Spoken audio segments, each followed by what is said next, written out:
Operator, can you please connect me with OTR Halloween Holidays? I don't want to miss this episode of the Bah Ghoulie Show. I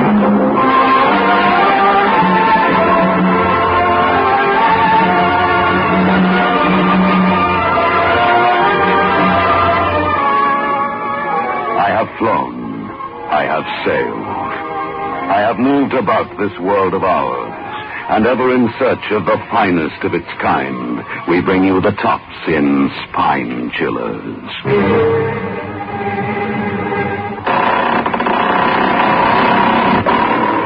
The Creaking Door.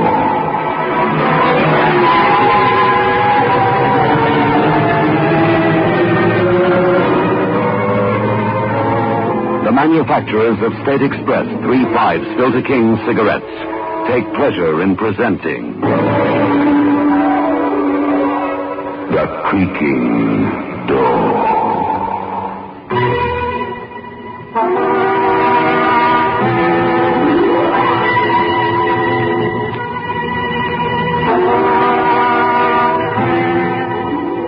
Good evening, friends of The Creaking Door. The Creaking Door is open. So do come in. Why are you hesitating? Oh, I see. That apparition you met in your nightmare. Oh, yes. Yes, he's here, all right. Ready to drive you out of your mind.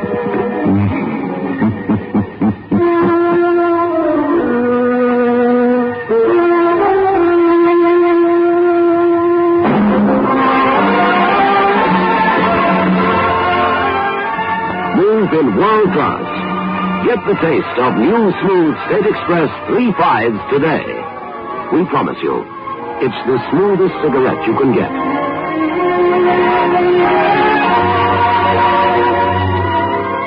It's a blend that has been perfected after years of constant research by our master blenders.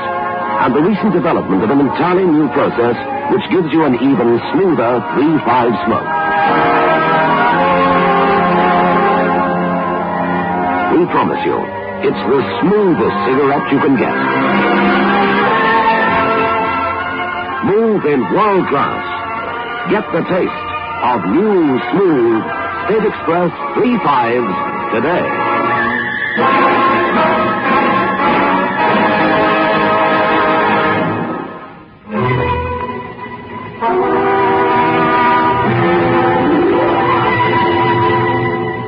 A young, determined-looking man steps out of his car onto the muddy dirt road and faces the bleak stone house at the end of the driveway. Hesitating a moment, he turns up his collar against the wind, then walks the long path to the forbidding door.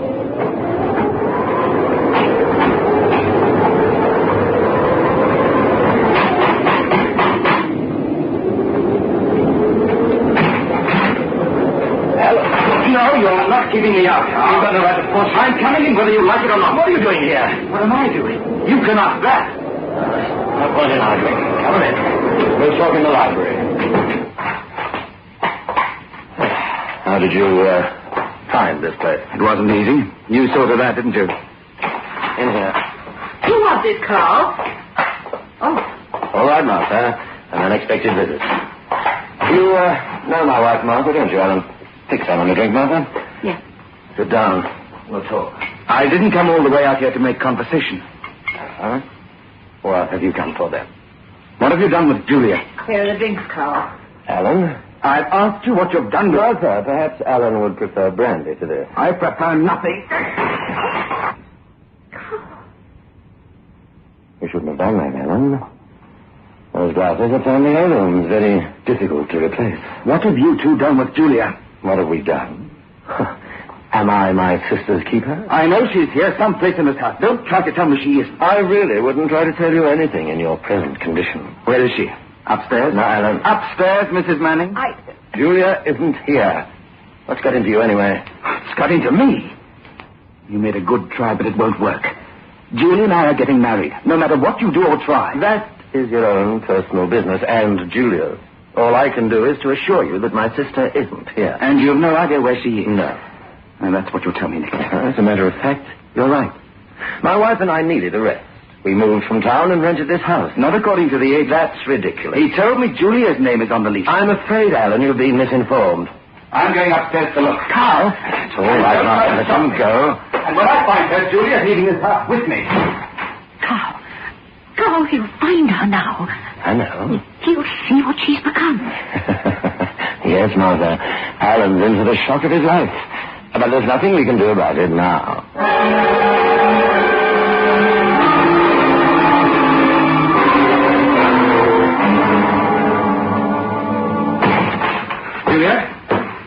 Julia, are you in here? Julia. Please leave, Alan. Please. Julia, what's the matter? Just do as I ask. Please leave. No. Why is it so dark in here? Don't turn that lamp on. What? Don't touch that lamp. Keep your hands away from it. Julia. You won't turn it on, Alan. Promise you won't. All right. What has he done to you, Julia? He? Your brother, Carl. What have he and his wife done to you? I've done nothing. Don't you dare say one word against them. Oh, Alan. Why did you try to find me? Why? How can you ask such a thing? Just a month ago we were to be married, and then you disappeared. You've got to leave here at once. Just make believe you didn't find me. What? You've got to. No. I'm going to find out what this is all about. For your own good, Alan, go away. Please. Go away and never come back again. I'm not budging until you tell me why. Why do you sound so peculiar? Why do you want to remain in the dark? Alan, please go. Not until you can look me straight in the eye and tell me you want me to leave. Alan, don't turn on that lamp. I'm sorry, Julia, but... Don't touch it, Julia. Now get out of here. Get out or I'll kill you.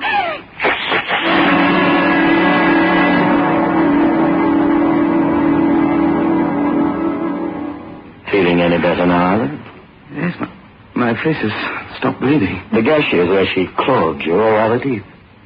Claude? Now, can you understand why I said my sister wasn't here? Carl, what's wrong with her? What is it? Alan, I know you don't like me, but please, take my advice. Forget you ever knew Julia. What? I know it sounds cruel, but it's the best advice I can offer you. I'm sorry, it's out of the question. All right. That leaves me no choice but to tell you. Perhaps, after all, it is better that I do. Tell what? What's wrong with Julia? I'll have to ask for your complete confidence. You have it? Look in the mirror, Alan. Huh? Look at those scratches on your face. Well? What are you driving at? Don't they seem strange to you? A moment ago you used the term Claude. You said I was Claude. Exactly. Are those marks the marks the human hand would make? Or are they not more like the marks of an animal's claw? You're not making sense. The sensible explanation is not to my liking either, Alan. It wasn't easy for me to face it when I first saw the reversion setting in. Reversion? I didn't follow you. It was semi-dark in the room upstairs, but still you noticed something very peculiar about Julia. Physically, that is. She was altogether peculiar. I mean something specific. Her eyes. What did you notice about her eyes? She kept her face pretty well away from me, but now you mention it. Yes? I noticed her eyes were... Oh, God. It's absurd. You noticed they were what, Alan? They were like... Like the eyes of a cat. Yes. In the last 2 weeks, the reversion process has been stepped up, I'm afraid. Already her pupils have expanded to the full iris, and perhaps you've noticed her fear, or rather her pathological hatred of light. Yes, I did. Her fingers, they're virtual claws now. Stop it, please. Can't something be done? A doctor? We've tried everything. If a doctor were to see her now, his only recommendation would be to put her in an institution for the rest of her life. Her unnatural life. Julia. I know how you feel. It's quite late, Alan. If you'd like, you may spend the night with us. Thank you. I'll show you upstairs to your room. It's just not believable. I know. Too shocking to accept at first. Carl! Now can you believe, Alan? Now can you believe every word that I've told you is true?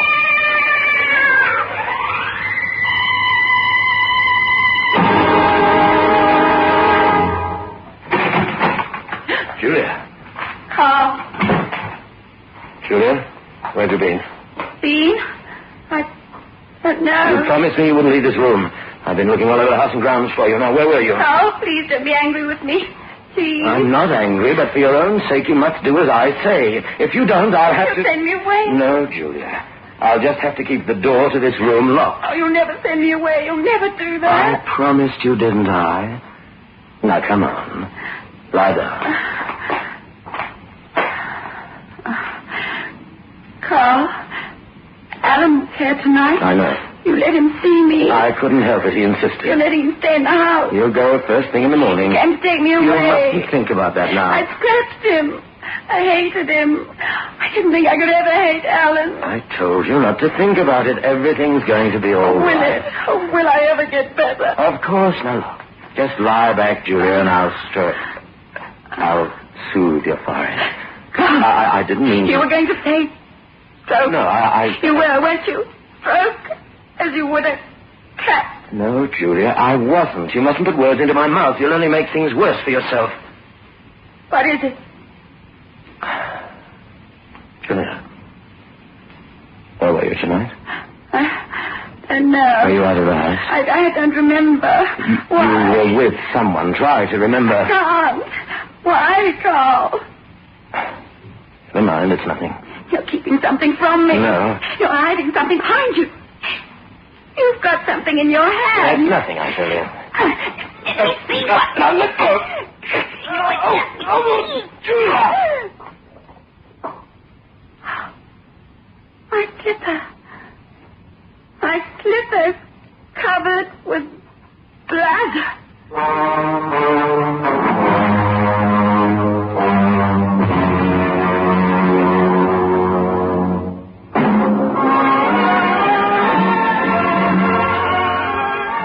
Move in world class. Get the taste of new smooth State Express 3/5s today. We promise you, it's the smoothest cigarette you can get.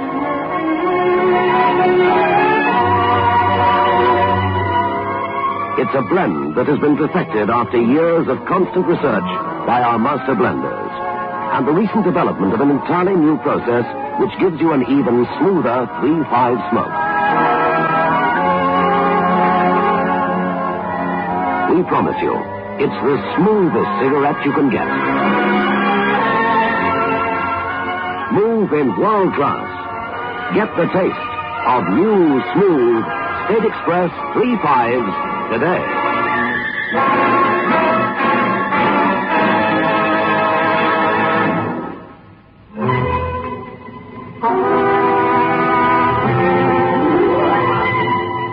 Well. They say a cat has 9 lives. Poor Julia. I wonder how many she has left. Oh, Carl, look. Easy, Martha. I cleared this room to the breakfast is ready. I found him on the floor that way. His throat clawed open. You better get out of here. Carl, what happened? Don't come in, Julia. I heard Mother Julia. screaming. Julia, you mustn't look. That's why there was blood on my slipper. That's why. Martha, help me get her out of I was here. with Alan last night and I killed him. I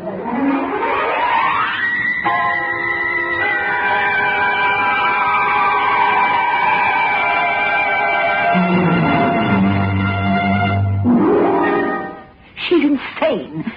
Julia really believes she's a cat now. Wasn't that our plan, Martha, to drive her out of her mind? It's gone too far. Not at all. It hasn't gone quite far enough yet.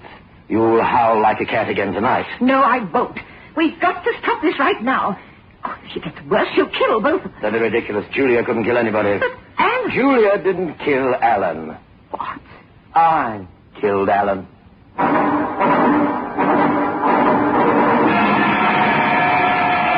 You? Of course. It was quite necessary. Oh, why, Why didn't you tell me? Why did you let me... I wanted to get a legitimate performance out of you when you found his body. I wanted you to be horrified, and I wanted you to recoil from Julia, just as you did. You're a murderer. That's a very unpleasant thing to say. I was merely protecting my investment of time and trouble. You didn't have to commit murder. Oh, but I did. You see, I hadn't really convinced Alan at all. How do you know? I kept my eye on his room after he went up to bed. I saw him steal out and come downstairs here. I listened on the upstairs extension. I heard him telephone Peterson. And the doctor told him what was wrong with Julia? He explained to Alan the symptoms of her metalopia, day blindness. And you killed him for that? Of course. But why? You've suddenly turned very sensitive, darling. I never bargained for murder. When you want money, as much money as my sister Julia has, you must be prepared to take any step, no matter how violent. But what did you expect me to do? Allow Alan to tell Julia that she was suffering from an eye affliction, after I built up in her mind that she was slowly turning into a cat? Or would you choose to allow him to walk out of here and go to the police? I don't want that money now. You're just excited. You'll feel differently about it later. No, I'll never feel differently after what's happened. I told you all along I had a feeling something would happen. What could possibly happen now? Alan's out of the way. His body will never be found. I'm not thinking of Alan. I'm thinking of your sister. What about Julia? Oh, I'm thinking of the terrible thing we've done to her. It's a little late to think about that, isn't it? I don't know. There must be something we can do. There's only one thing you're going to do, Martha, and that is, as I say, Carl, we're please. going to keep working on Julia until she's put away for the rest of her life. We're going to keep at it until I have every cent of hers.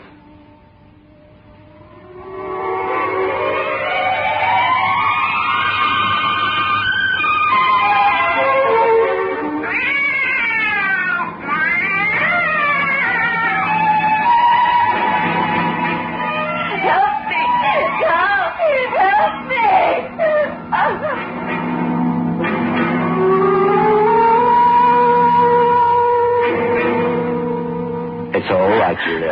It's all right now. Oh, Carl. It's all right. It was me, Carl. I was out again, wasn't I? No, Julia, it was only a dream you had. It's a thing that... It's only a bad dream, that's all. I killed again, just like I killed Alan. No, you didn't. Carl, I'd rather be dead than like No, this. Julia, please. I can't stop myself anymore. I get worse and worse. Look at my hands. They're not really hands anymore. They're claws. What is it? I was out. No, it's just a dream, I told you. It wasn't a bad dream. I did kill again. My dressing gown, look. Covered with blood. Julia. They'll find me now. This time they'll find me and put me away. I won't let that happen. I promised to take care of you, didn't I? Oh, yes, Father. And I will take care of you always. The very best I can.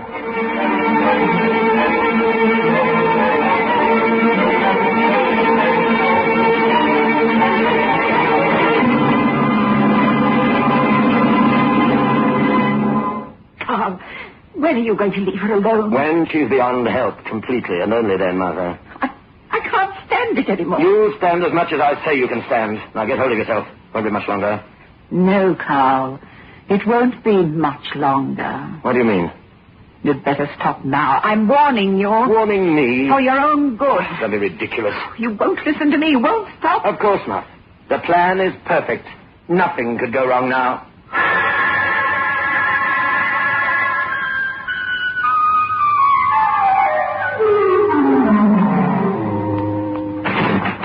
I brought you some lunch, Julia. Not hungry. I want to talk to you. Why did you close the door, Martha? Since Alan died, you've never closed it while you were in here. You were afraid to be alone with me. I'm not afraid anymore. I'm here to help you. Help me? To get away from here. What? To get away from Carl. There isn't much time. I don't want to leave Carl. He's the only one who can help me now. No, Julia. I'm the only one who can really help you now. You must leave here tonight before it's too late. You're trying to trick me. No. Oh, believe me. You're jealous because Carl is good to me. You've always been jealous. Please listen. I'm only trying to help. If you stay here, you're lost. You'll end up in an institution. That's what Carl wants. That's what you want. You want me out of this house so they can get me and put me away. No, Julia. Oh, you must believe me.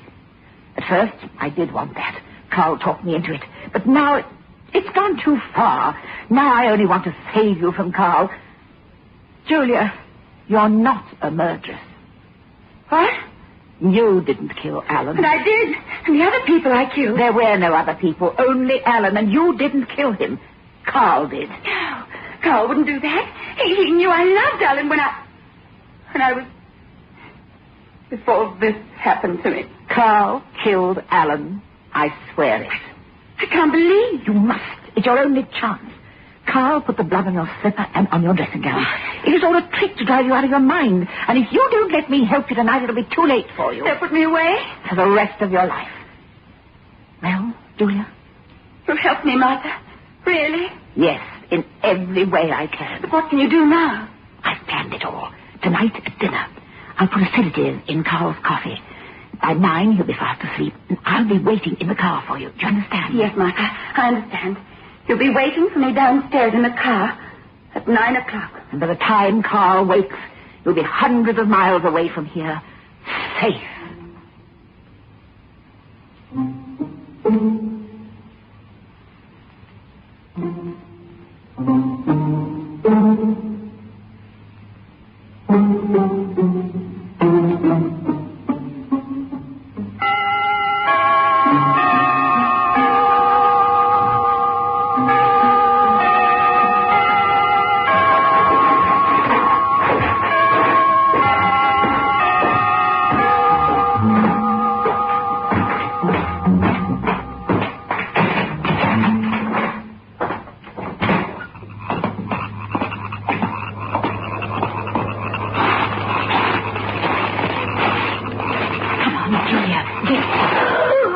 Hello, Martha. Carl.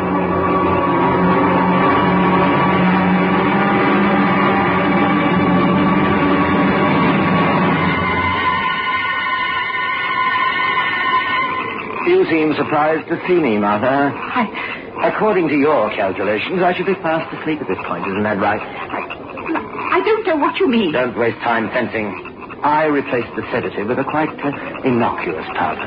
You overheard Julia and me. Not at all. I had no idea of your scheme until Julia told me. What? Julia told me everything. She didn't believe me. Not a word.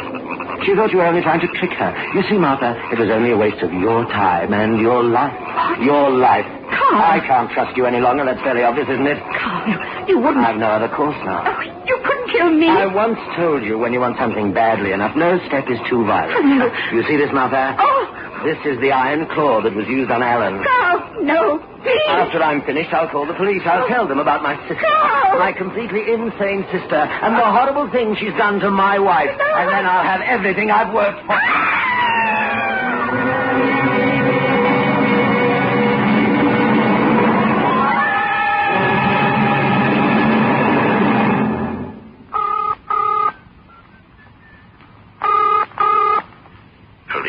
Sergeant Jackson speaking. This is Carl Manning. I live on Windmill Road, the last house in from the highway. Please, come right away. Manning, Windmill Road. Yes. Got it. What's wrong? There's been a murder.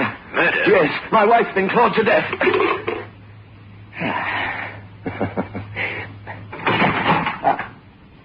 Julia. How did you get down here? I wasn't in my room when you lost it. Get upstairs immediately. No, Carl, I'm not going back to that room again. Ever. Julia, you'll do as I say, or I... Oh. Why did you turn off the lights? I heard everything you said on the phone. What? And I saw what you did to Martha in the car. You... I wanted you to do that to her. That's why I told you everything. And you did believe her? It made no difference. It was too late for me. Julia, I want those lights on. No, Carl, I like the dark. Remember, I can only see clearly in the dark. But you can't see me, can you? Julia, now, listen to me. I can see in the dark because I'm a cat. No, Julia, And you can't hear my steps because I walk on cat feet. Julia, there's really nothing wrong with you. It's just an eye affliction, that's all. It's more than that now. I'm more a cat than a human being now. You bumped into the table because you can't see in the dark. You don't have cat's eyes like I have. You're not a cat, Julia. You're My not. hands are claws now with sharp, long nails. Nails that can rip and tear and kill. No, it's only in your mind. You can't I'm kill. a cat, Carl. You made me one. You turned me into an animal. Julia, please, to turn on the light. You'll never see light again, Carl. Ever. Julia. Cat's up against the window now. Behind you is the steep cliff. You're in a corner and you can't get out. You're a mouse trapped in a corner by a cat. Julia, stand back, don't. A mouse trapped by a cat.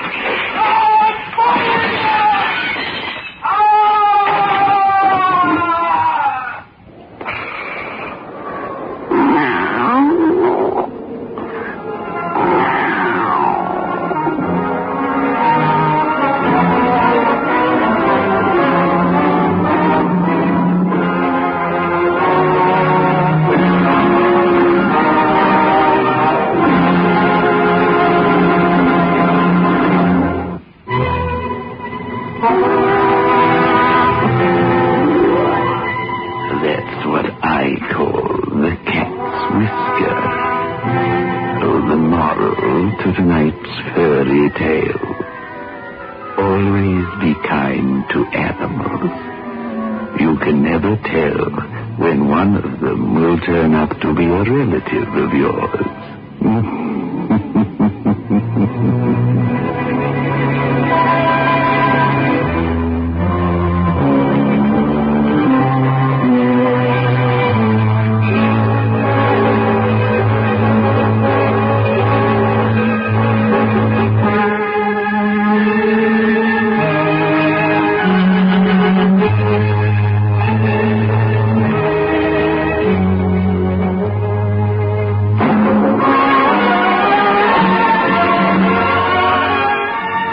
In world class. Get the taste of new smooth State Express 3/5s today. We promise you, it's the smoothest cigarette you can get.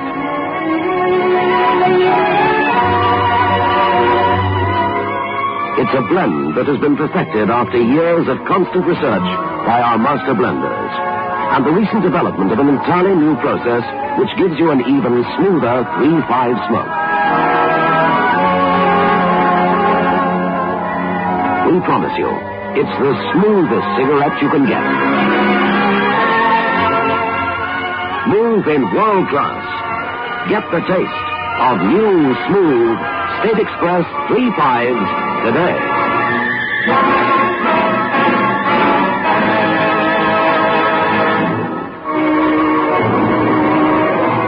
This is your host back again. Just a reminder of our rendezvous next week. Where are we going? Through the creaking door, of course.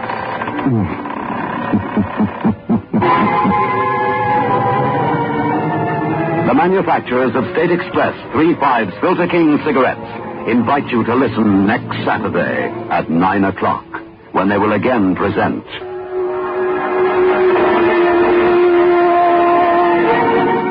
The Creaking Door.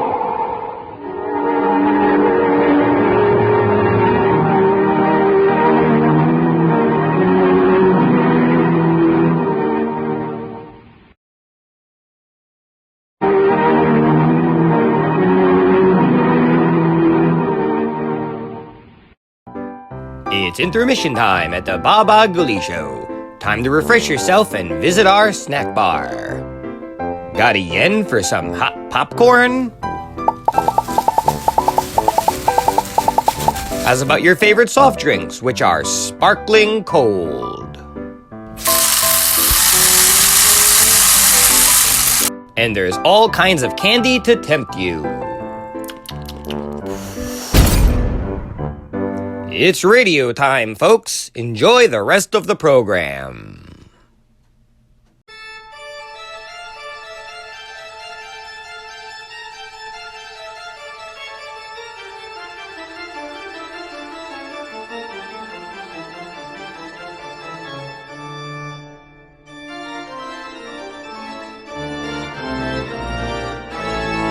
Hope you're enjoying today's radio program. When it's done, be sure to check out our channel over at Watchwaddle. Enjoy some tunes with a nice cold soda.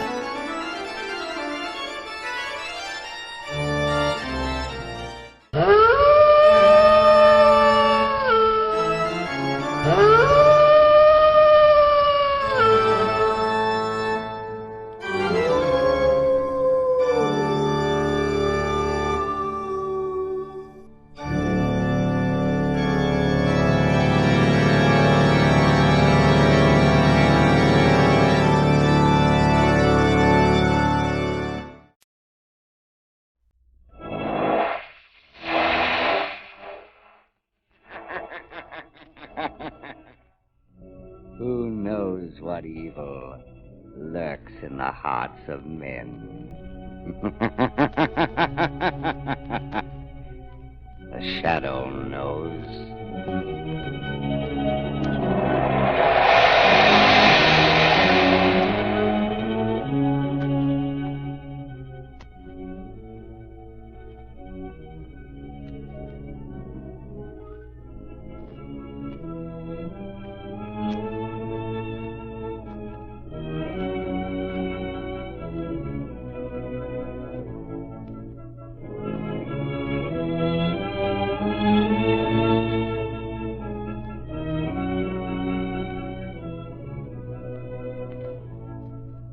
Ladies and gentlemen, while you're getting set for the Shadow's latest thriller, let me say a few words about that great new Goodrich Silvertown tire. Because believe me, motorists, this new kind of tire is making history. It takes care of skid and blowout problems like they have never been taken care of before. And here's proof positive. The engineers of the famous independent Pittsburgh Testing Laboratory tested the regular and premium price tires of the nation's 6 largest tire manufacturers. The results? Listen. No other tire tested, regardless of price, came up to the new Goodrich Silvertown in skid resistance. What's more, this great tire gave more non-skid mileage than any other tire tested in its price class, averaging 19.1% more miles before the tires wore smooth. That's the same as saying this new Silvertown gives you every 6th mile free. Ride on the safest thing on wheels, the new Goodrich Safety Silvertown.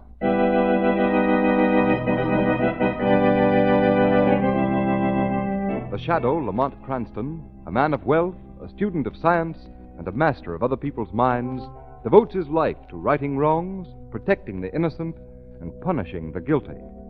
Cranston is known to the underworld as the Shadow. Never seen, only heard, his true identity is known only to his constant friend and aide, Margot Lane. Today's story, The Mark of the Bat.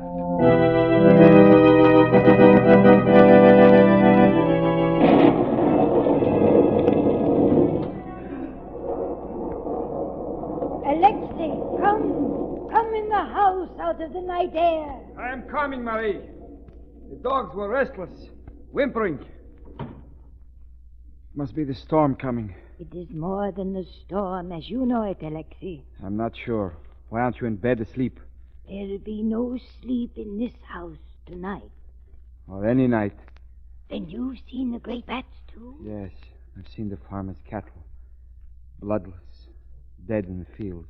And the white comb of the dead rooster. Ah, it was the same on the farm of my father in Croatia. Alexei, why did this Dr. Vickers send away his stepfather's servants?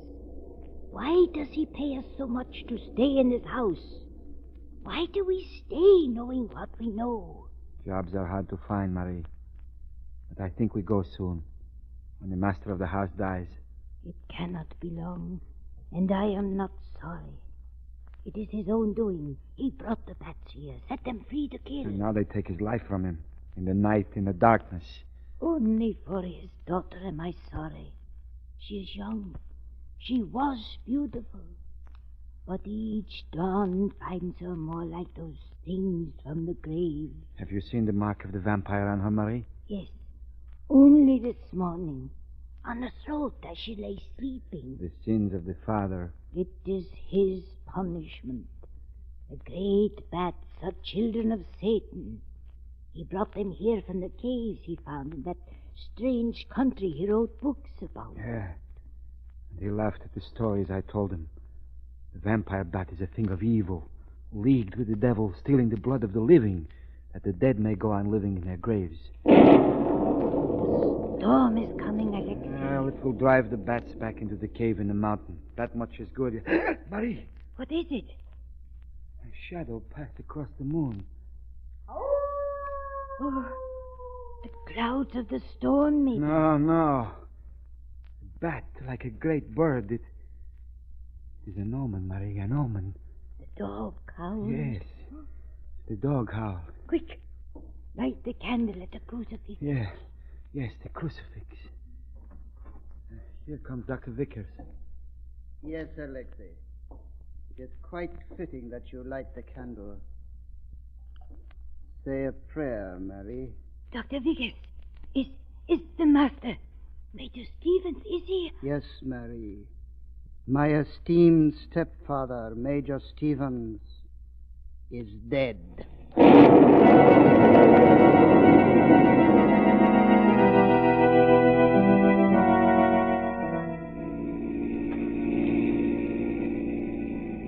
Lamont Cranston, we've come 200 miles up into these spooky mountains. Why? I've been reading the obituary columns, Margot. As a result, we're going to visit the home of a man who once had a very strange hobby. Oh, so Lamont Cranston, the amateur criminologist, has been reading between the lines again. Who died recently? The corpse, Margot, is Major Stevens, a noted explorer and zoologist. Oh. Yes.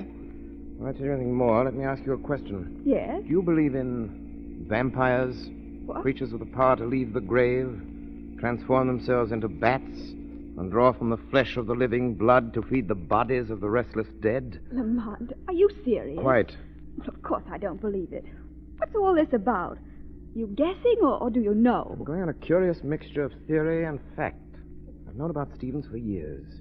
He led an expedition of 5 men into the mountains of Ecuador, came back alone, with a cage full of vampire bats, big ones. For years, he's been breeding them. A cheerful hobby, I must say. Become an obsession. 6 months ago, I read that a neighboring farmer sued him, claiming those vampire bats killed 3 of his cattle. But Lamont, that's preposterous. No, Margot, it isn't. There are authentic cases where cattle have been killed by blood-sucking vampire bats. And you think Major Stevens' pet bats killed those cattle and killed the Major as well? It's possible.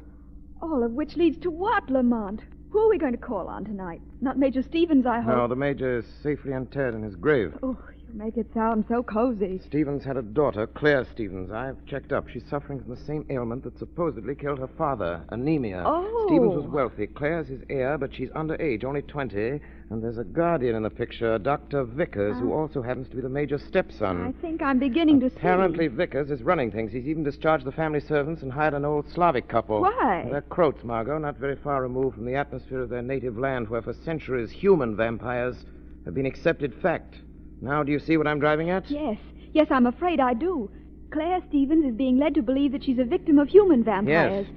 Whereas, actually, she's being bled to death by the giant vampire bats. Is that it, Lamont? That's right, Margot. Oh. It's just a breed of very large bats.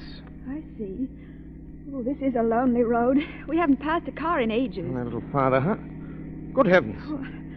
Oh, what's wrong, Lamont? Look, a man lying there beside the road. Wait here, Margot. This may be a hold-up gag. Oh, what's wrong with him? Has he been hit? Beaten up, I think. Wait, I'll help you with him. Is he alive? Yes, but unconscious.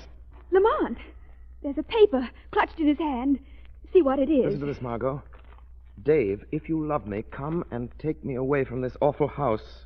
I can't explain, only come. If you don't, you'll never see me alive again. Signed, Claire. Claire Stevens! Oh, Lamont, this boy must have tried to help us. Yes, and failed. What are we going to do, Lamont? Drive him back to the last town we passed? No, Margot, he needs a doctor, and I think the logical man to patch him up is the one who may have had a hand in this. Vickers.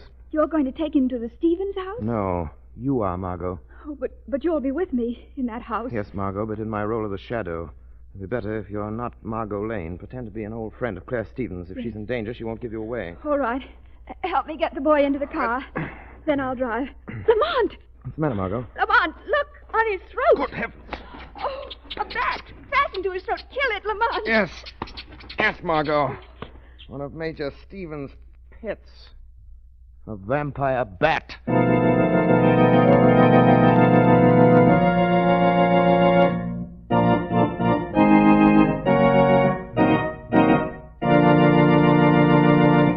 Ladies and gentlemen, while we leave the shadow for a moment, here's a brief reminder that when you want real tire safety, halfway measures don't go. There's no such thing as saving half your life. The shadow knows. Beware. In these days of high speeds and superhighways, you need protection against both skids and blowouts every time you get behind the wheel of your car. And motorists, the tire that will give you life-saving protection against both of these driving hazards is the new Goodrich Safety Silvertown. For remember, only Silvertowns give you the skid protection of the Lifesaver tread.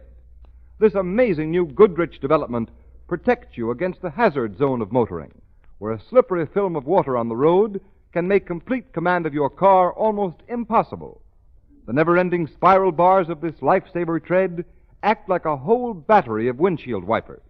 They sweep the water right and left, force it out through the deep drainage grooves, make a dry track for the rubber to grip.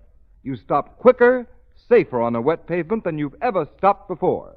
And don't forget, adding one safety feature to another, Silvertowns also give you the famous golden ply protection against dangerous high-speed blowouts.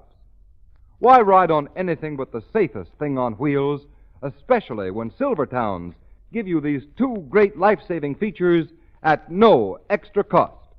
Play safe with Goodrich, spelled Goodrich. Goodrich Safety Silvertown.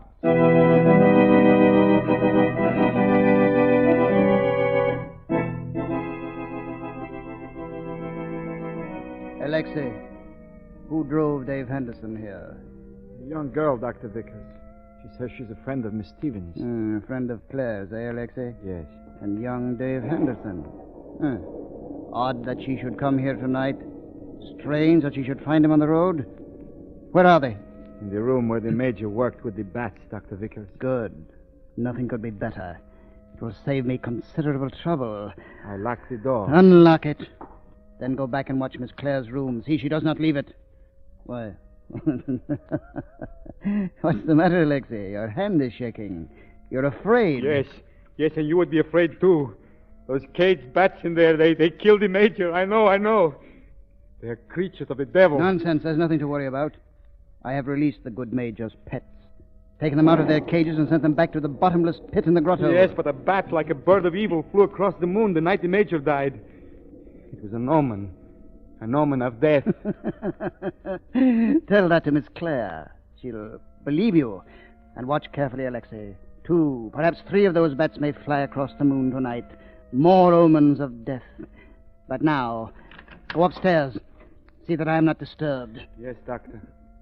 The girl is there, at the far end of the room with the young man. Doctor, are you Dr. Vickers? Yes. I understand you brought a young man here, victim of some hit-and-run driver. No, he's been beaten. I'm afraid his skull is fractured, and not only Yes. that... Alexei told me your fantastic story of finding a giant bat drawing his life blood from his But throat. it's true. The marks are still on his throat. Look, there. Still unconscious. Has he spoken at all? No, but don't stand there. Do something. You're a doctor, or so I was told. By whom? Oh, yes, you're a friend of Miss Stevens. Of course you would know. Of course. Where is Claire? Sleeping. You were coming to call on her at this late hour. Why? We're old friends. I heard of her father's death. Do you know this young man? No, I don't. That's odd. This man is David Henderson, Miss Stevens' fiancé. Oh, well, you see, I haven't seen Claire for several years. How many? Why, for 3 years. Oh, but don't stand there questioning me. Do something for him. There'll be plenty of time for that. I'm more interested in you and just why you happened to pick this night to visit such an old and dear friend. A friend who apparently never spoke of Dave Henderson, to whom she's been engaged for many years. A childhood sweetheart. Well, Yes, I see. I see you are lying. Who are you? What do you want in this house? I want you to treat that boy. Yes, I will treat him. In good time and in my own way. But first, I think you need my attention. Keep away from me. I know what you're trying to do. You're trying to kill that boy. Oh, now I'm beginning to understand. So you know. Yes, I know. You know too much. Too much to ever leave this house. No! Alexei, let go of me. Let me go. I saw somebody bring David into the house. I know he's here. Oh, a lucky interruption for you. It will give you a few minutes' grace, young woman, and a chance to see your dear friend, Claire Stevens. You and Dr. Vickers done to Dave. Who was that woman? Let go of me. He's in there. I know he is. Come, Doctor says you stay in your room. Come. Oh. What's going on out here, Alexei? Doctor, I couldn't stop her. She tricked me. She ran down here. I'll take her back. No, Come. I won't go. You've got Dave here. It's all right, Alexei. Let her come in. You wait out in the hall. Oh. Yes, Claire, my dear, Dave is here. You can see him. And there is someone else, an old friend of yours. An old friend? Yes, that young woman there. Well, you don't seem to recognize her. Perhaps it's been so long since you've seen each other. Claire, don't you remember me? Grace Wilson. We went to school together. What? I heard you were in trouble. I thought I might be able to help. What? Oh, of course. Grace Wilson. I'm so glad you're here, Grace. But, Dave, you said I could see him. Where is he? There, on the couch. Dave. Oh, Dave, darling. It's Claire. Oh, is he dead? No, but he may die if we don't get help to revive him. This Dr. Vickers won't help. Why won't you do something? Dave's hurt. His head's cut open. Dr. Vickers won't help because he did it. What? He wants Dave Henderson to die, just as he wants me out of the way now that I've discovered his secret. And you, Claire Stevens, you're marked for death. No. I can see it in your face. You're as pale as a ghost already, half bled to death. You're a victim, too. A victim of vampire bats. No, it can't be. Not that. I've been ill. Dr. Vickers has been treating me. Your father died of Dr. Vickers' treatments. Dr. Vickers? You... Why do you look at me like that? Why, my dear child. Oh, then it is true. Those sedatives and the open window. That was so the giant bats could come from the well in the grotto and... You've been listening to the fantastic tales of Marie and Alexei, my dear. Monstrous nightmares out of a ghoulish past. Miss Stevens, don't listen to him. He's a murderer. We've got to get your fiancé out of this house. But he won't let us go.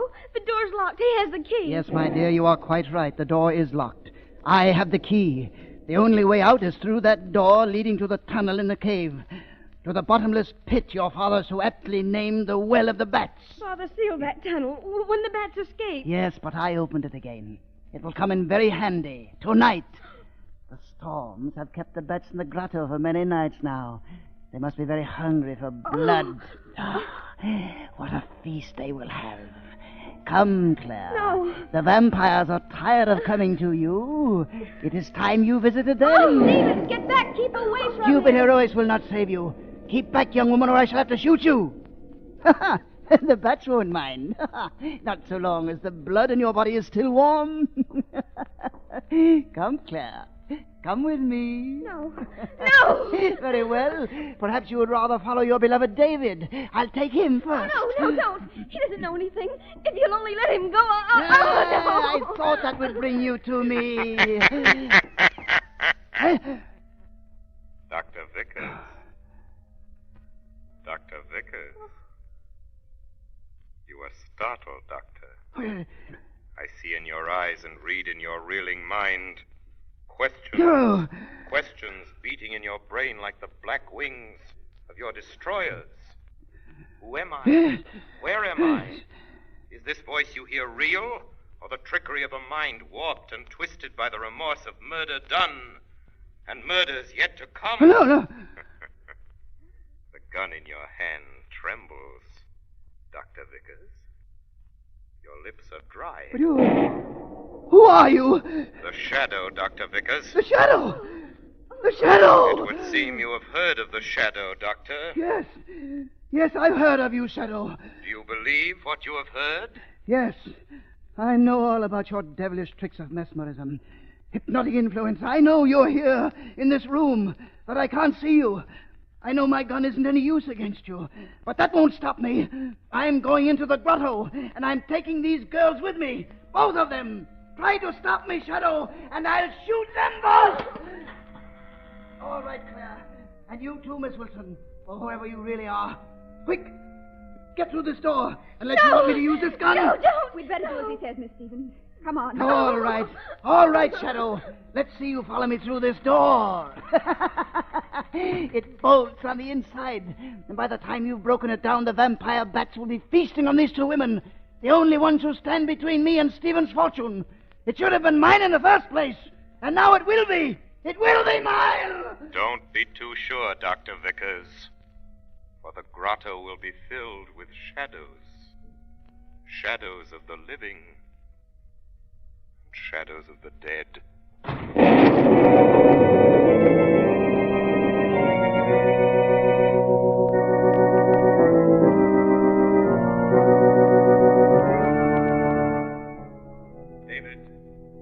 David Henderson.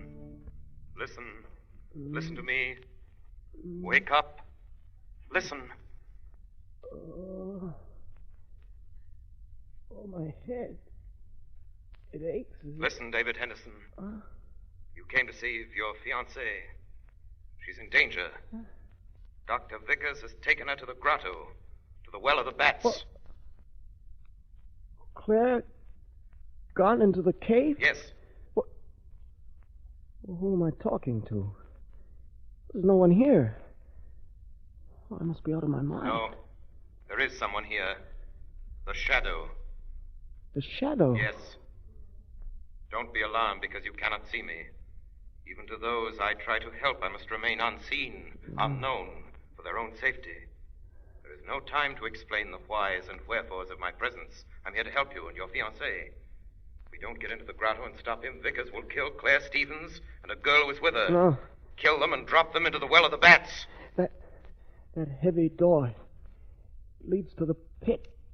Come on. I can't follow that way. I've tried. It's bolted on the other side. Is there another way into the grotto?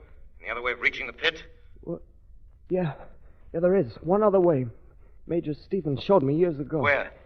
Up on the side of the mountain, there's an opening. Shorter that way. Maybe we can get in that way and head Vickers off before he reaches the pit. Come on, I'll show you the way. If I get my hands on Vickers, the bats will have their feast tonight on him.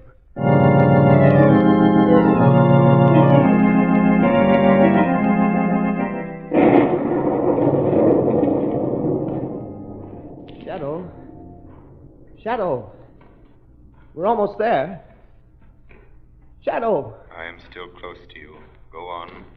It may be too late. Be careful along here. This ledge is slippery. We're getting near the pit. How deep is this pit, this Well of the Bats? No one knows. Once Major Stevens and I dropped a weighted kite string down into it. 1,000 feet of string. It didn't touch bottom. Shadow, look. There's a light. A torch down the passageway. That must be Vickers. It's in the big chamber. That's where the pit is. We're not too late, see? Your fiancée and the other girl is with him. Wait, stop here. What? He's forcing them toward the pit. He's going to kill both of them. I tell you, let me go. No, you've done your part. Stay here. No, I won't, I tell you. But you must. To understand, if Vickers saw you coming, he'd shoot you down. You'd be signing the death warrant of your fiancée and the other girl. No, I'll get him. I'll get him before he sees me. Let go of me, Shadow. Sorry, I had to knock you out like that, Henderson, but it was the only way.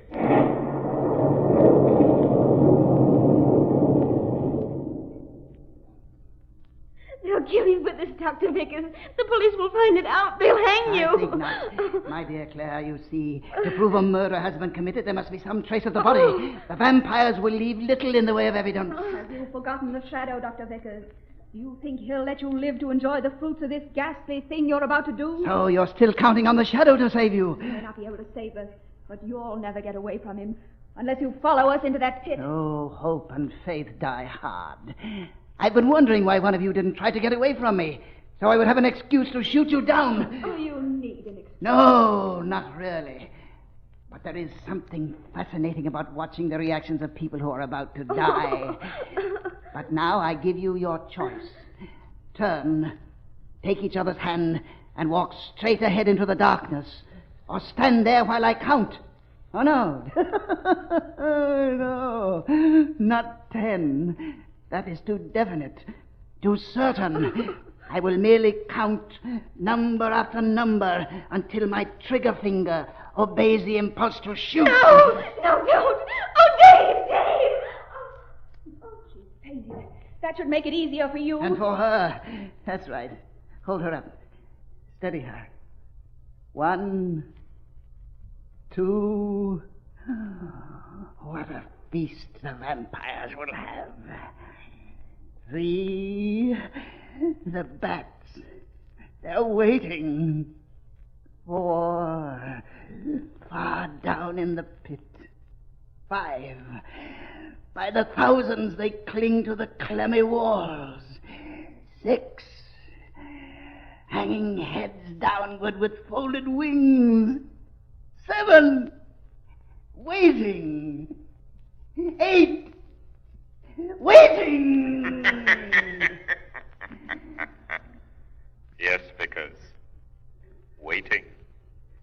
Waiting for you. For you! You got through! It's useless to struggle, Vickers. Your trigger finger obeys the impulse to kill, but But the gun hammer won't fall because my hand is on it. Vickers, you should have used an automatic. Oh, you devil! Yes. If only I... Yes, if you could only break loose.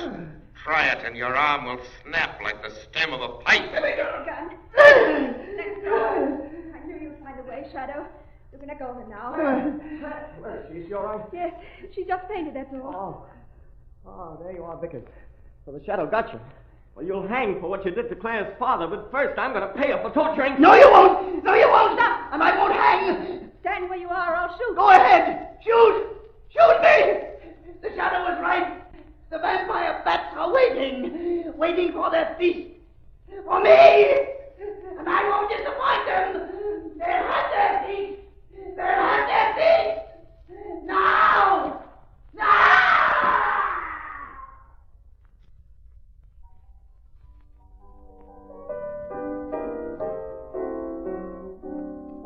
You like this thing I'm playing, Margot? Yes, Lamont. Lamont, Yes, Margot? now that Dr. Vickers is dead and Claire Stevens is out of that awful house, what's going to happen to the Major's little pet? Oh, those vampire bats won't kill any more cattle. Or men, Margot. Sort of that while you and David Henderson were getting Claire to the hospital. But how, Lamont? Like this. Dynamite. Yes. I found it in Stevens' tool house. The explosion filled the well of the bats with hundreds of tons of rock. Sealed forever. There will be no more black wings across the moon. No more marks of the bat on the throats of sleeping victims.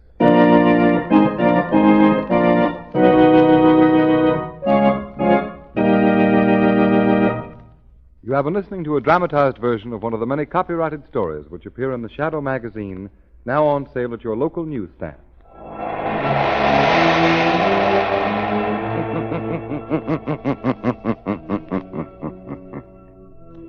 The weed of crime bears bitter fruit.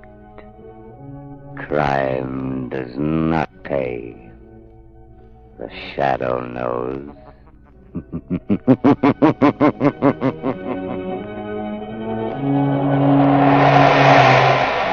All the characters and all the places named are fictitious. Any similarity to persons living or dead is purely coincidental.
It's intermission time at the Bah Ghoulie Show. Time to refresh yourself and visit our snack bar. Got a yen for some hot popcorn? How's about your favorite soft drinks, which are sparkling cold? And there's all kinds of candy to tempt you. It's radio time, folks. Enjoy the rest of the program. Hope you're enjoying today's episode of the Bah Ghoulie Show, and don't forget to check out Channel Watchwaddle for some fun cartoons. Enjoy some jokes with a big box of popcorn. Corny corn popcorn fall for all folks. About as corny as Waddle's jokes.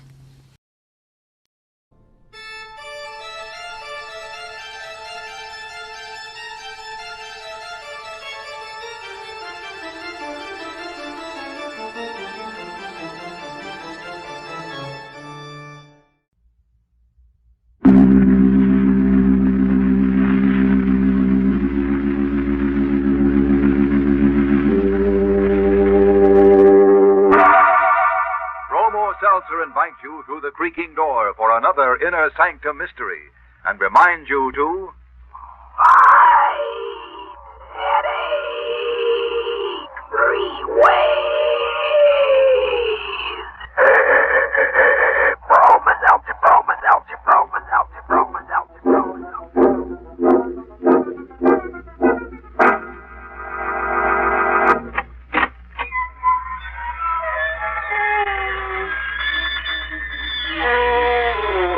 Good evening, friends.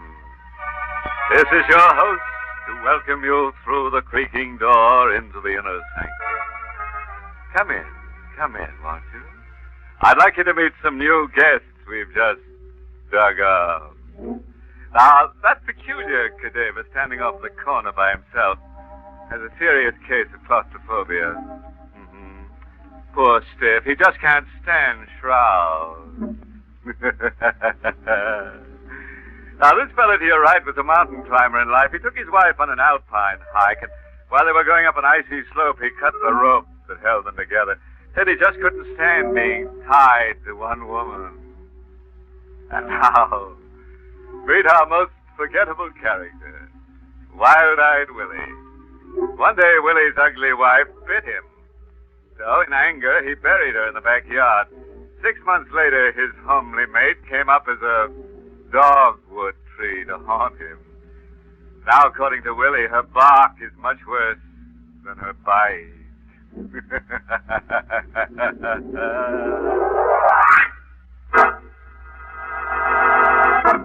Tonight's Inner Sanctum mystery, The Vengeful Corpse, was written by Ed Adamson and Bob Sloan and stars Barbara Weeks in the role of Sarah with Carl Swenson as Paul. Inner Sanctum is presented by the Emerson Drug Company of Baltimore, Maryland, makers of Bromo Seltzer. Remember, Bromo Seltzer is compounded by registered pharmacists. It fights headache 3 ways. Bromo Seltzer helps your headache quickly, pleasantly, and it also soothes the upset stomach and jangled nerves that may team up with it. No wonder druggists report that of all headache products dispensed to their fountains, the overwhelming favorite is Bromo Seltzer.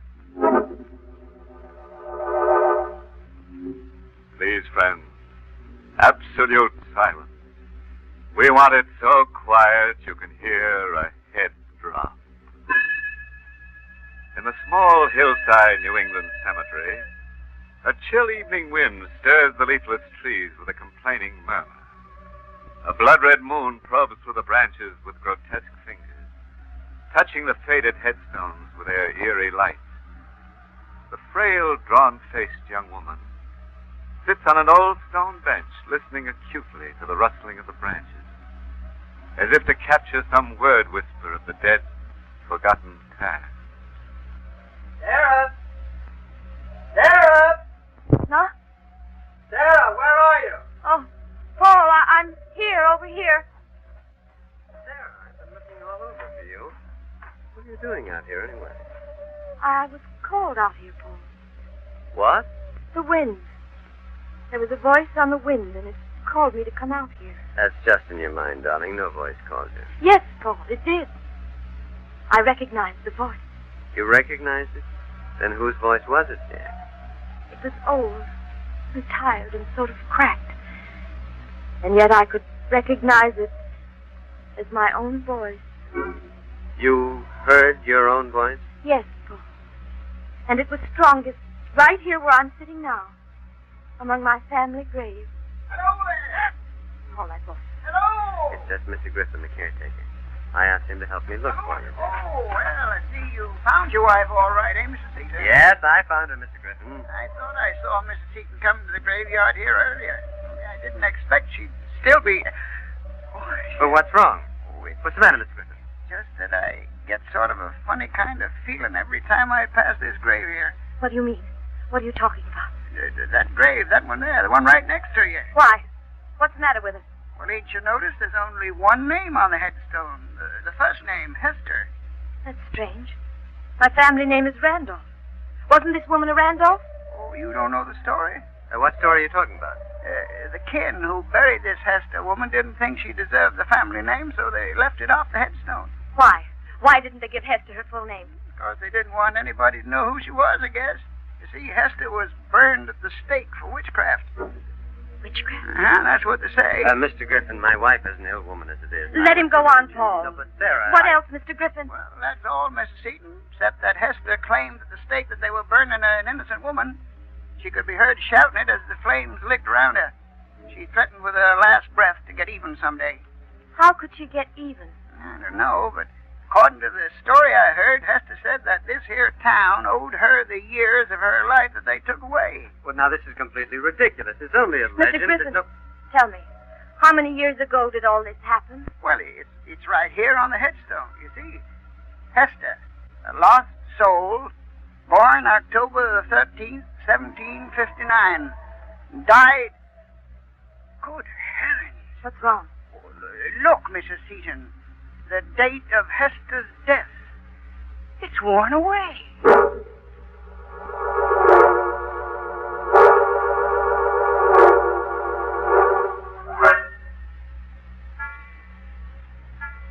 Sarah?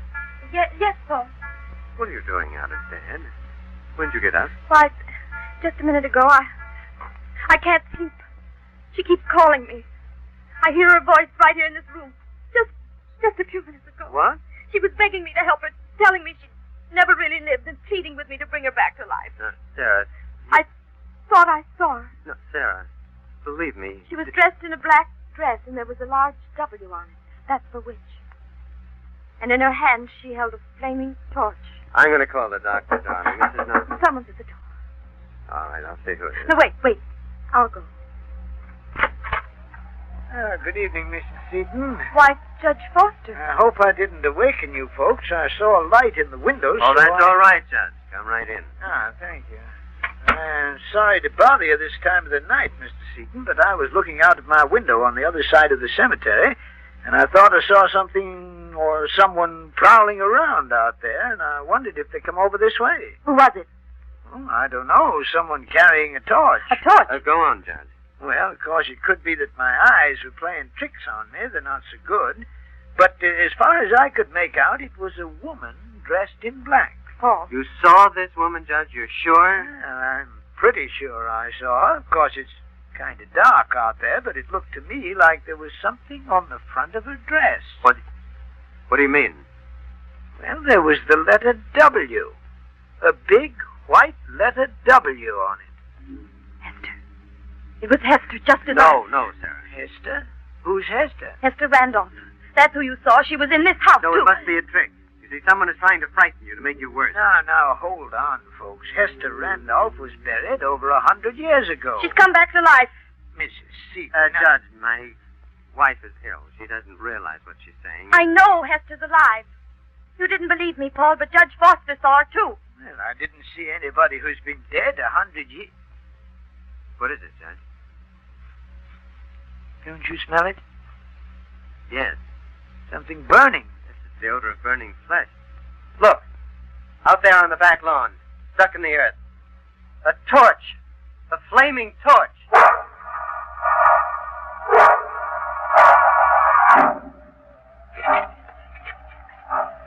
Sarah, I tell you, it's useless to have me dig up this grave. I've got to know, Paul. It's the only way I'll be sure. Now, careful, Mr. Seaton. You're just about deep enough for the coffin now, if it's still there. Judge, I don't know how you can sanction a thing like this. Well, Mr. Seaton, you see, I want to be sure, too. But it's ridiculous. You've struck wood with the shovel. Yes, it's the coffin, all right. You better go easy now. That wood is soft with age and half rotted away. I think we can open it now. Wait, I'll give you a hand with the lid. All right. There's something inside it. The body. Charred. It's a body, all right. Only it isn't a woman's. You can still make out the face. It's Griffin, the caretaker.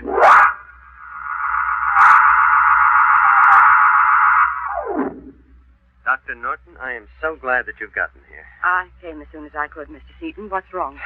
She's worse, Doctor. Oh? Much worse. Been in her room all day, hiding like a frightened child. I think the reading made her worse. Reading? What reading? Well, for the past few days, she's been reading books about her family history. Why did you let her have them? Well, because at first they seemed to quiet her. Since the night we found Mr. Griffin's body in that grave, she's wanted to know more and more about Hester Randolph. Paul, Oh, Sarah.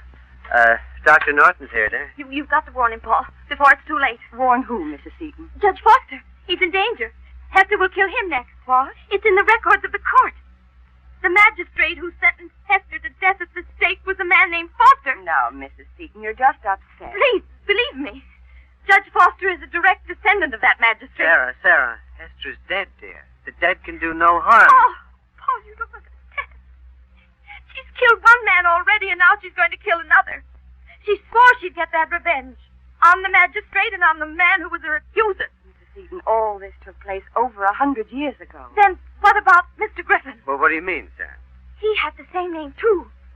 According to the record, Hester's accuser was a man named Richard Griffin.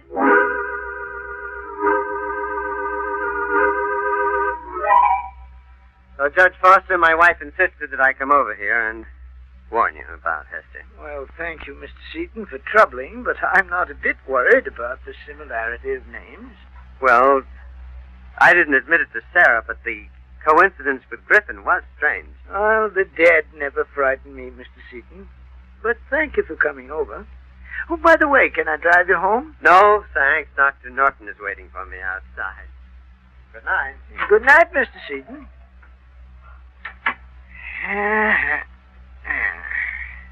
Now, where did I put those glasses of mine? Sure, I left them here on the table. Wait. Say, who opened that door? Is that you come back, Mr. Seaton? Well, confound it, whoever it is, answer me. Who's out there? Who is it? It's me, you cracker of justice. What? Who are you? Your conscience has been dimmed by the evil of your acts. Who am I? Mark you well this torch I light. Now mark you also my God. This black garment I wear and upon which you had impressed the wicked W. Hester. I, Satan's magistrate, Hester Randolph.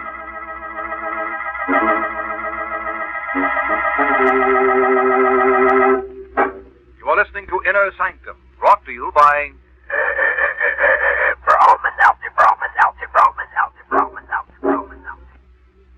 Glad we've got some Broma Seltzer home. More and more people are turning to Bromo Seltzer all the time because it fights headache fast and fights it all three ways. First, it quickly fights the pain of the headache itself. Then it soothes upset stomach and jumpy nerves that may often team up with a headache. That's right, folks. Bromo Seltzer does three jobs fast and pleasantly. Just put a teaspoonful of Bromo Seltzer in a glass and add water.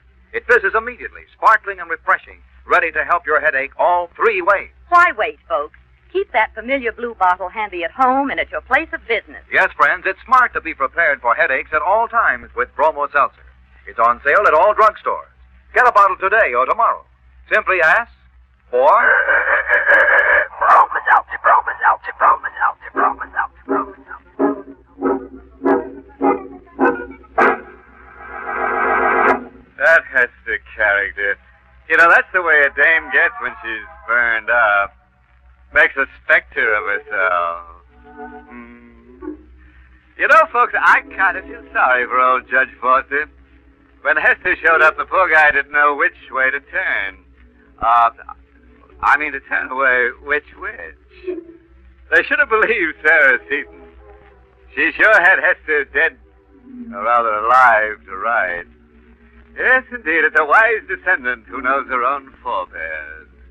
Particularly the grave-minded one.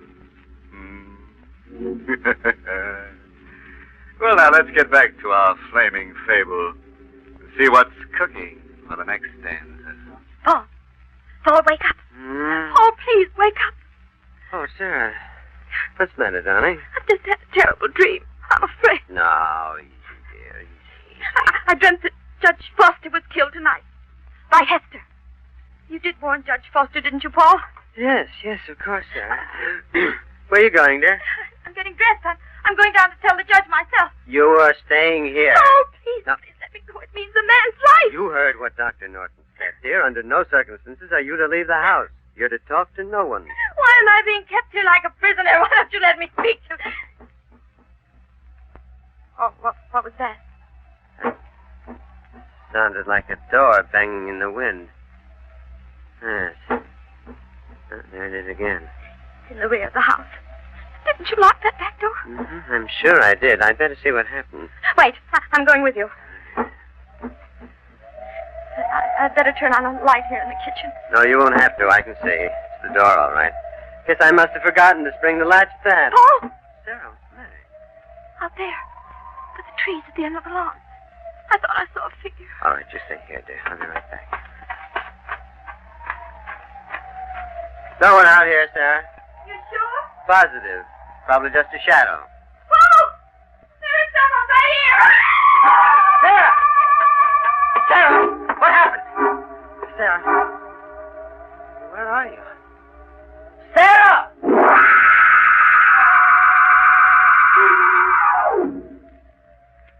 She was standing here, Sheriff. Right here at the back door when I heard her scream. And there wasn't a sign of her when you got back here at the door? Not a sign of her. Well, folks just don't vanish into thin air, Mr. Seaton. She must be around here someplace. I've got to find her before it's too late. Too late? What do you mean by that? I don't know, really. I have a feeling that... Oh, now, you're not going to tell me about dead witches returning, too, are you? Don't tell me you believe in that stuff. I don't know what to believe. Sheriff, is that you, Sheriff? Yes, who's there? Dr. Norton. You'd better come with me, Sheriff. I just discovered something on the side of the road, about a mile away. Mr. Seaton, I think you'd better wait here. What is it, Dr. Norton? What have you found? I'd rather you'd wait, as I said before, until we're sure. What are you trying to hide from me? I guess you better speak up, Doctor. If it's something that concerns Mr. Seaton, maybe he should know. All right, Sheriff. When I made the turn into the road, my headlights caught it in a ditch. I wasn't sure at first, so I stopped the car and got out. There was a body in the ditch. A charred body.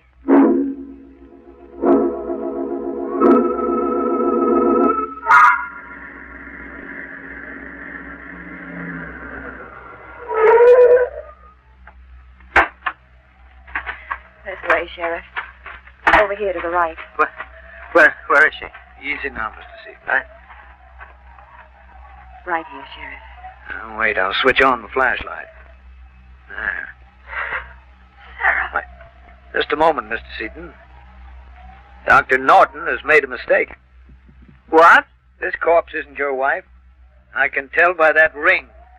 It's the ring that Judge Foster always wore.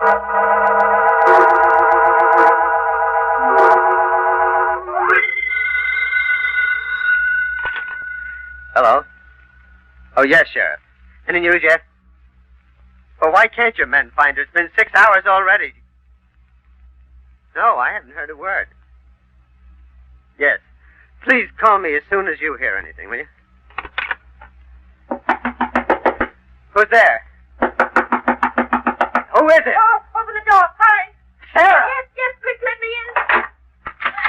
Oh, Sarah, thank the Lord you're all right. Oh, no. Darling, where have you been? What happened to you? Wait, lock the door quickly.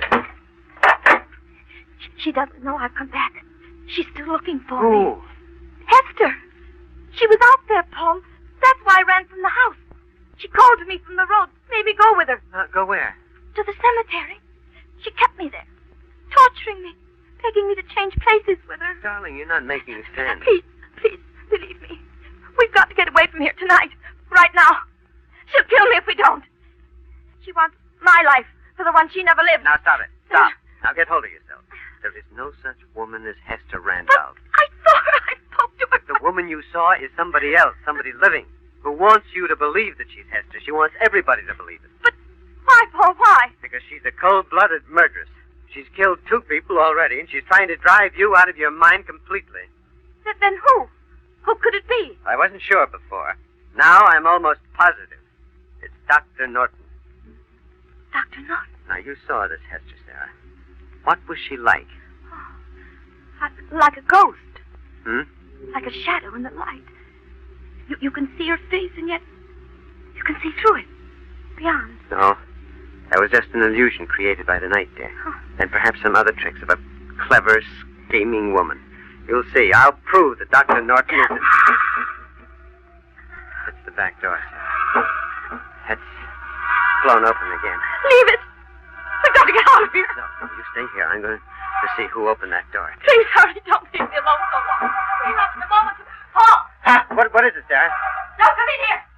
Don't come back now. Run away as fast as you can. What's the matter? Don't come in here. Leave here. Hester! Sarah! Look out! I got the gun out of the desk. I better go. Sarah! Sarah! Are you all right? I killed her, Paul. She won't torture me anymore. I killed Hester. She came toward me and I fired. Sarah, there's no one in this room, dear. Over there. In the hall. She's there. Where? I don't see it. Good Lord, you've broken the mirror. What? You shot it yourself. No. It can't be. I can't be her. And yet I saw her face. But it was my face, too. Sarah. It was you. You all the time. I am Hester, fair gentleman.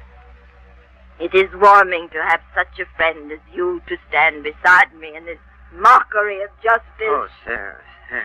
Run! Run as fast as you can, Paul. I was wrong. I haven't killed her. Run! Sarah, I've got to help you. I've got to explain to you that But I'm not Sarah. Not anymore. Can't you see who I am? Can't you see who's taken my place? Sarah, listen to me. I love you. Please, please, come back to me. Sarah's gone. Now I can live the years they took from me. Sarah. See in my hand this pistol. He will fit as I say. He will come with me.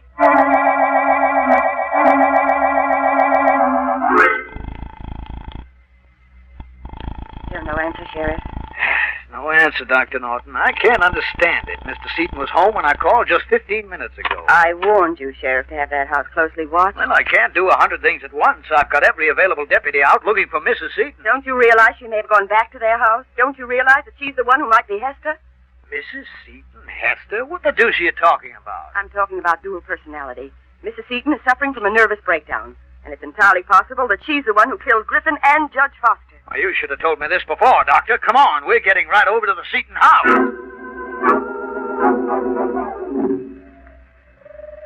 Here, Paul. They buried Hester's body here. Dishonored and unnamed. But, Paul, you believe in my innocence? Yes, Sarah. We better go back, dear. Back? Yes, to the house. It's very cold here. It's cold everywhere, Paul. I feel the chill of death coming near me. You and I are going back. Back through time. To an age where no one can harm us. This torch I hold will free us forever. No, wait. Now, Sarah, please, listen. Now, try to understand, dear. Ease your mind, the flames will be of no pain. I know, because I've been through such a death before. No. Now, Sarah, wait.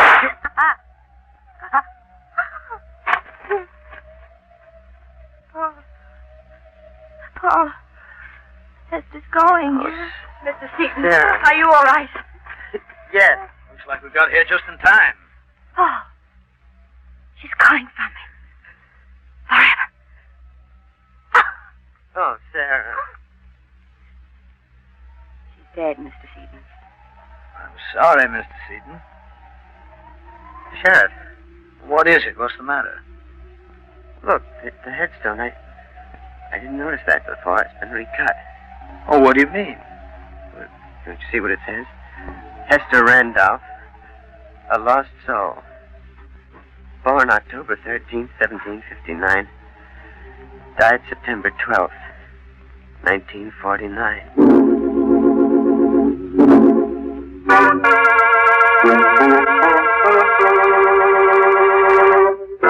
Say, have you had your personality split lately? You see what happens when a dame gets her dates mixed up?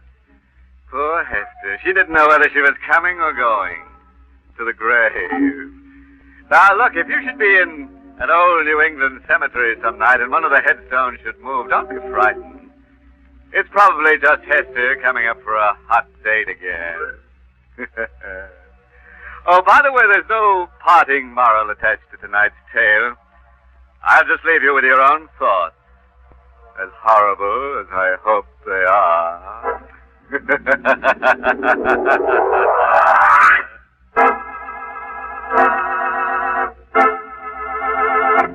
Friends, it's so foolish to suffer with an ordinary headache when Bromo Seltzer gives you such fast, pleasant, three-way relief. It's true, Mr. Weiss.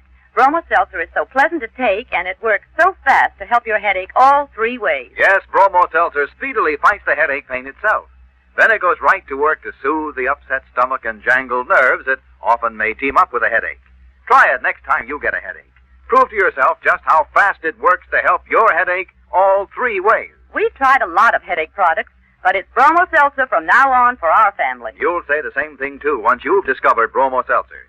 So get a bottle today and be prepared at all times to fight a headache fast all three ways. It's smart to keep Bromo Seltzer both at home and at your place of business. That's right, folks. Remember, Bromo Seltzer gives you fast three-way help for a headache. It's on sale at all drugstores. Caution, use only as directed. If headaches recur or persist, see your doctor. Get Bromo Seltzer today and...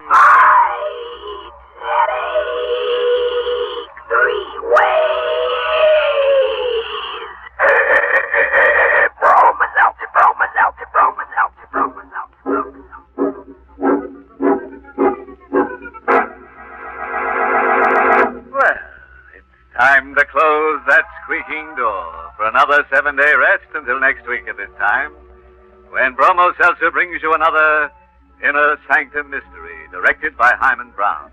Oh, by the way, this month's Inner Sanctum mystery novel is Hanged by Your Neck by Henry Kane. Next week, you'll hear a love story. It's all about a man who loves to kill and a woman who loves a murderer and a murderer who loves a woman.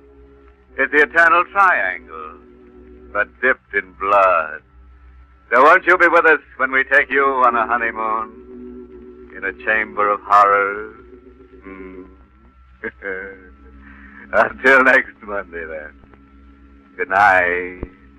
Pleasant dreams.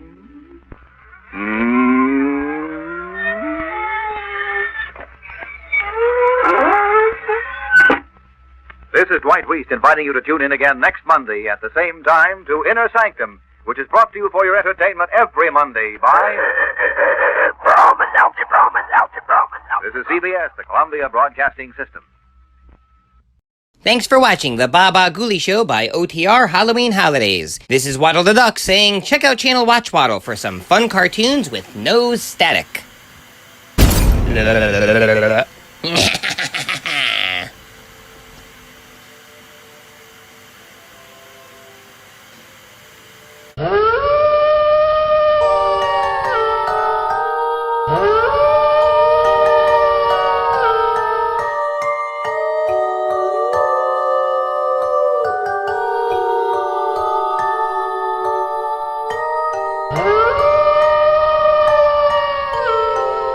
Huh?